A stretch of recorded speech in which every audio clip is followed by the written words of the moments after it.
Olá, boa tarde. Você acompanha agora notícias do Brasil e do mundo. Em várias cidades do país, os moradores de rua estão recebendo a vacina da Janssen e a escolha é estratégica. O grupo considerado de alto risco para a contaminação pela Covid-19 é um dos que tem mais dificuldades para completar a vacinação em 2 doses. E como o imunizante norte-americano é aplicado em dose única, os riscos diminuem. Às vezes você é tratado que nem bicho. Há 4 anos ela vive na rua. Não é fácil, não é brincadeira. Nossa, você passa por cada coisa, nossa, é humilhação. Às vezes é medo, às vezes você não tem um lugar para dormir, às vezes está chovendo, você não... Nossa, é horrível. Mas aos 56 anos, a Rosângela ainda sonha. O sonho é ter minha barraca. Eu não tenho dinheiro para pagar uma licença, e nem o pão. Né? Como que eu vou montar minha barraca se eu não tenho essas condições? Um sonho que ficou ameaçado pela pandemia do novo coronavírus. Um estudo feito nos Estados Unidos aponta que a mortalidade pela Covid-19 de pessoas em situação de rua pode ser até 10 vezes maior do que no restante da população. A falta de higiene e a dificuldade em manter o isolamento social aumentam muito o risco de contaminação. Segundo o levantamento, em um grupo de 1.000 moradores de rua, o índice de contaminação registrado foi de 46 casos. No grupo de 1.000 pessoas que vivem em residências, esse número caiu para menos de 2 casos. Parceria com o governo federal, com uma verba específica que a gente recebeu aqui em Mogi das Cruzes, para que a gente pudesse também estar acolhendo essas pessoas no caso do isolamento social. Porque se você fez o teste, deu positivo, para onde que você vai? Então, a gente criou aí um serviço, a gente tem 50 vagas, né? E essas pessoas, no caso, quando ela foi detectado positivo para a Covid-19, ela vai para esse centro e aí ela vai ficar em acolhimento, mas assim, protegida também, respeitando todas as restrições e as regras sanitárias frente à questão da Covid-19. A cidade de Mogi das Cruzes, na Grande São Paulo, se tornou referência no trabalho com moradores de rua durante a pandemia. O atendimento acontece nesse centro de acolhimento. Cerca de 200 pessoas estão cadastradas e são acompanhadas diariamente. Todos os dias são realizados testes de sangue para saber se a pessoa está contaminada. O resultado sai em apenas 10 minutos. O Gilmar estava preocupado e realizou o teste. Resultado negativo, só um tracinho do teste. Isso garante, então, que ele não está contaminado? Não, sem resultado negativo no momento. E assim, rápido e já com precisão? Sim, rápido e preciso. Agora, dá alívio saber desse resultado aí, saber que você não está contaminado? Sim, com certeza, com certeza. Já vou para o abrigo sabendo que estou livre. Mas a parte mais importante desse trabalho é a vacinação. E para garantir que todos sejam imunizados, uma van leva os moradores de rua até os locais onde a vacina é aplicada. Em todo o estado de São Paulo, mais de 400.000 pessoas receberam a dose, mas não voltaram para tomar a segunda. E um dos públicos que tem tido mais dificuldade para completar a imunização são os moradores de rua. Por isso, esse grupo foi escolhido estrategicamente para receber a vacina norte-americana Janssen, que é em dose única. Público de difícil acesso, porque como ele não tem uma moradia fixa, fica difícil garantir a segunda dose, né? Então, essa modalidade de uma aplicação única, né, da vacinação em dose única, favoreceu muito, né, essa condição de vida que eles têm, né, de difícil localização para a segunda dose, que ficaria difícil de garantir a segunda dose para esse público. Mas aqui no posto de vacinação, nossa reportagem presenciou as dificuldades do trabalho com os moradores de rua. Do grupo que veio na van, 2 deles acabaram fugindo e não tomaram a vacina. Ah, e lembra da Rosângela? Aquela do começo da reportagem? Ela veio com o grupo, mas não sabia o número do CPF. E o documento é necessário para a vacinação. A falta de documento é comum, né, eles não portarem o documento e a gente precisa fazer busca, né, no sistema, encontrar a numeração correta para garantir que ela ocorra. E quando a pessoa vem ainda estando um pouco sob efeito de substância, ela evade, ela recusa o procedimento, é bem complexo. A base de tudo é a confiança, né? Ganhar a confiança dela. Para todo o trabalho com a população de rua, ela necessita dessa formação de vínculo. Mas para Rosângela a história teve um final feliz. Como a Secretaria de Assistência Social faz o cadastro dos moradores de rua, os assistentes sociais conseguiram descobrir o número do CPF. E ela, enfim, pôde ser vacinada. Obrigado. Bom, agora você está imunizada, está segura agora. Qual que é a sua sensação? Alegria. A vacina Coronavac é segura e eficaz em crianças e adolescentes. Um estudo foi realizado com mais de 500 voluntários de 3 a 17 anos. Os pesquisadores afirmaram que uma forte resposta imunológica foi verificada na maioria dos participantes. Um estudo feito por cientistas do laboratório Sinovac na China garantiu que a vacina Coronavac é segura para crianças e adolescentes entre 3 e 17 anos. Segundo o artigo divulgado na revista científica The Lancet, após 2 doses da Coronavac aplicadas em um intervalo de 28 dias, mais de 96% do grupo testado produziu anticorpos contra o SARS-CoV-2. Os dados não tratam ainda da eficácia da vacina nesta faixa etária, já que a conclusão só é obtida com estudos de fase 3, que verificam qual o nível de proteção contra casos graves, hospitalizações e mortes. No atual estágio, fases 1 e 2, a intenção dos pesquisadores é comprovar que, além de segura, ela é capaz de ativar o sistema imune contra o novo coronavírus. Semelhante aos achados de outras vacinas, os autores observam que entre crianças e adolescentes, as respostas imunológicas foram maiores que em adultos de 18 a 59 anos e idosos com 60 anos ou mais. Mas nenhuma diferença significativa na resposta imune foi detectada em uma análise por grupo de idade. Na maioria dos casos, as reações adversas foram ligeiras ou moderadas, sendo que a dor no local da injeção foi o sintoma mais comum. E a União Europeia não autorizou o uso da vacina da AstraZeneca fabricada na Índia. O bloco alega que pode haver diferenças com a original. A versão indiana da vacina anti-Covid da AstraZeneca, chamada Covishield, não está licenciada na União Europeia devido a possíveis diferenças com a original. O anúncio foi feito nesta quarta-feira pelo regulador europeu. A Agência Europeia de Medicamentos informou à AFP em um comunicado que, mesmo que use uma tecnologia de produção análoga ao imunizante da AstraZeneca, a Covishield como tal não está atualmente aprovada pelos regulamentos da UE. Até o momento, existem 4 vacinas licenciadas pelo bloco: Pfizer-BioNTech, Moderna, AstraZeneca e Johnson & Johnson. 4 outras estão em processo de revisão para possível aprovação: a russa Sputnik V, a chinesa Sinovac, a alemã CureVac e a americana Novavax. A Organização Mundial da Saúde deu sua aprovação à Covishield e lamentou que alguns países rejeitem o produto. A União Africana criticou que a falta de autorização na UE da vacina de baixo custo fabricada na Índia pode causar transtornos à África, onde é amplamente distribuída. Richard Mirigo, do Escritório Regional da OMS para a África, disse que é uma grande vergonha porque a AstraZeneca Covishield é exatamente a mesma vacina. E um estudo mostrou que a vacina Sputnik V registrou alta eficácia contra a variante Delta da Covid-19. A nova cepa foi identificada originalmente na Índia e é considerada a mais contagiosa. A vacina Sputnik V é 90% eficaz contra a variante Delta da Covid-19. A informação foi divulgada pelo Instituto Gamaleya, órgão do Ministério da Saúde da Rússia, que desenvolveu a vacina. A nova cepa foi identificada originalmente na Índia e é considerada a mais contagiosa. Pelo Twitter, o diretor adjunto para a pesquisa científica do Instituto, Denis Logunov, a Sputnik V mostra um declínio menor na eficácia contra a variante Delta do que qualquer outra vacina com resultados publicados.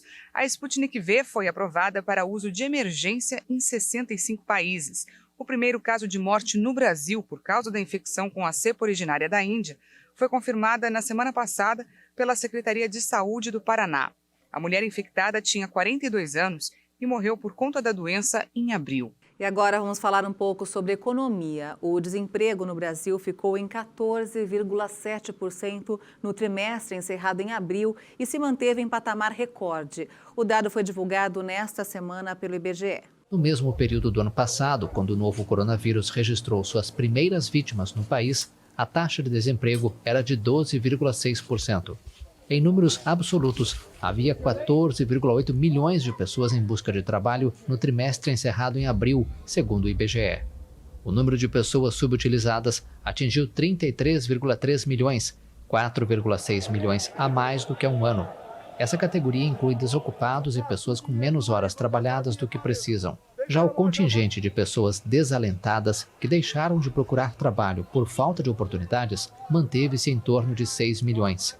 Se a dinâmica de recuperação e o avanço da vacinação se confirmarem, o número de pessoas que voltariam a procurar trabalho deve aumentar, segundo analistas. E você vai ver ainda nesta edição, o hotel mais alto do mundo é inaugurado na capital econômica Xangai.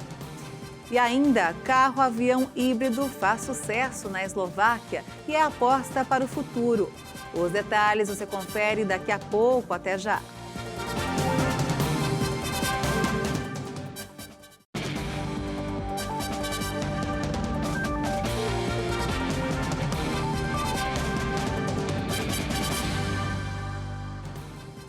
No dique da Vila Gilda, em Santos, no litoral paulista, a maior favela de palafitas do país, a Covid-19 é apenas uma das mazelas que seus milhares de moradores enfrentam diariamente. O dique da Vila Gilda é mais um retrato da desigualdade social no país. Erguida sobre estacas encravadas no manguezal do Rio dos Bugres, a maior favela de palafitas do Brasil é o lar de mais de 26 mil pessoas e fica localizada em Santos, cidade costeira do estado de São Paulo, que abriga o maior porto da América Latina e registra um dos mais altos índices de desenvolvimento humano do país. Neste labirinto de corredores estreitos emendados com tábuas e papelão, qualquer trajeto se torna um desafio. Dentro das casas improvisadas, a situação não é nada melhor. Quando a maré enche, a palafita fica cheia também de água. Às vezes estraga aqui, ó. Como assim, ó. Tudo podre. Então, pode cair. Por causa que tá podre já há 5 anos, não tem condições de arrumar meu barraco. Eu não tenho benefício nenhum. Eu ganho 91 de Bolsa Família. Outro problema constante é conviver com o medo de incêndios. Em abril do ano passado, o fogo arrasou várias casas do dique da Vila Gilda. Aqui é uma bomba relógio. Qualquer momento esses fios aqui eles podem pegar fogo, como já aconteceu muitas vezes. E a gente volta a ficar de novo sem casa, sem uma moradia. Para quem vive em condições precárias, a pandemia da Covid-19 é mais uma mazela que se soma à dura realidade. Apesar do medo de infecção, poucas pessoas usam máscaras. A preocupação maior é com a crise econômica. Muitos perderam o emprego e agora dependem da ajuda do governo para sobreviver.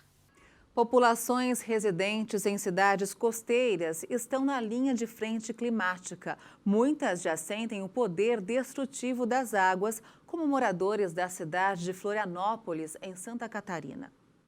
Por milhares de anos, os povos construíram suas grandes metrópoles ao longo do contorno das costas, confiantes no inofensivo vai e vem das marés. Mas agora esta força está se tornando uma desvantagem enquanto as mudanças climáticas elevam o nível dos oceanos, redesenhando o mapa e colocando centenas de milhões de pessoas em risco. Florianópolis é um exemplo disso. A ilha ligada ao continente por 2 pontes sofre as consequências da erosão. O meu terreno ia até a frente das pedras lá embaixo. Eu acho que perdi uns 7 metros de terreno, mais ou menos. Até o ano de 2010, aqui onde nós estamos, tinha praia normal, como vocês podem ver, e era possível ter um ambiente de lazer, colocar o guarda-sol, jogar futebol. Desde o início de maio, a maré alta invadiu a praia do Morro das Pedras, ao sul da ilha, e avançou sobre as casas construídas à beira-mar. Os moradores tentam conter a maré com sacos de areia. É uma solução provisória, tá? Mas não resolve o problema. Eles querem obra de contenção, os moradores querem obra obras estruturais de muro de pedra, de rocha, de roncamento, mas já foi, não é permitido por lei. A temporada de chuvas que se associa com a maré alta torna a situação ainda pior. Os moradores que vivem com medo usam o que têm em mãos para alertarem uns aos outros. É muita chuva, né, que ultimamente está dando. Então, quando dá muita chuva, todo mundo tem medo. E todo mundo fica se comunicando por WhatsApp, mandando foto, como é que está a situação. Porque todo mundo tem medo de alagamento e deslizamento. O relatório do painel intergovernamental de mudanças climáticas concluiu que a elevação do nível do mar pode provocar uma explosão de migração em massa e forçar cidades inteiras a ser abandonadas por causa das inundações. Assim como nesta região de Florianópolis, em outras cidades do mundo, a população já conhece bem o poder destrutivo da água. Na China, o hotel mais alto do mundo foi inaugurado na capital econômica Xangai. Ele fica no topo de um arranha-céu de 632 metros de altura. Olha só. O hotel de luxo mais alto do mundo foi inaugurado em Xangai para hóspedes com bolsos fartos e sem fobia de altura. Ele ocupa os andares superiores de um arranha-céu em forma de espiral da capital econômica chinesa. O J-Hotel Shanghai Tower ostenta um restaurante no 120º andar e serviço de mordomo pessoal durante 24 horas por dia. O edifício de 632 metros é o segundo mais alto do planeta, depois do Burj Khalifa de Dubai. Nosso lobby está a 470 metros do nível da rua e o ponto mais alto do hotel, que é o 120º andar, tem 556 metros de altura. A inauguração foi atrasada em parte pela pandemia de coronavírus, mas o J-Hotel já começou a receber hóspedes em seus 165 quartos. Os clientes podem desfrutar de 7 restaurantes, bares, spa, piscina e outras atrações comuns a hotéis de alto nível. E o luxo não sai barato. Para comemorar a inauguração no último sábado, o J-Hotel ofereceu uma tarifa especial de 3.088 yuans, cerca de R$ 2.300 por noite.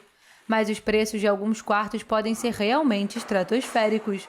Uma noite em uma J-Suite completa com lustres de cristal e sauna no dia da inauguração custam mais de 67.000 yuans, cerca de R$ 51.000. Comunidades indígenas da Guatemala celebram um torneio de um esporte ancestral, a pelota maia. Os jogadores adaptaram as partidas à realidade socioeconômica atual e têm grandes aspirações esportivas. Uma bola de borracha quica de quadril em quadril entre equipes rivais. Os indígenas guatemaltecos usam um esporte ancestral, a pelota maia ou bola maia, para saudar a chegada do verão. Um ritual que mantém vivo um legado histórico. Estamos fortalecendo a identidade cultural dos jovens por meio do esporte, no caso, o antigo jogo de pelota maia.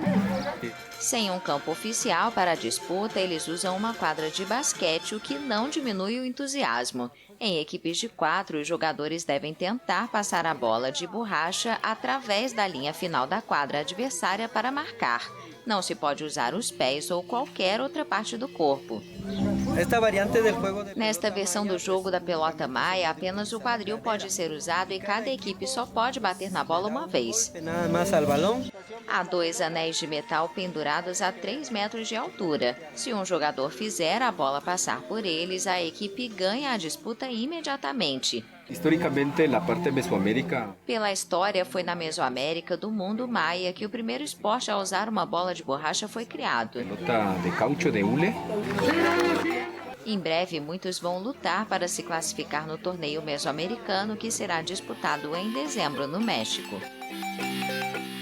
Um carro voador fez sucesso na Eslováquia. Antes de começar a voar, precisou apenas de 2 minutos e 15 segundos para passar por uma transformação que fez as pessoas mais velhas lembrarem do carro dos Jetsons e os mais jovens nos Transformers. Olha só.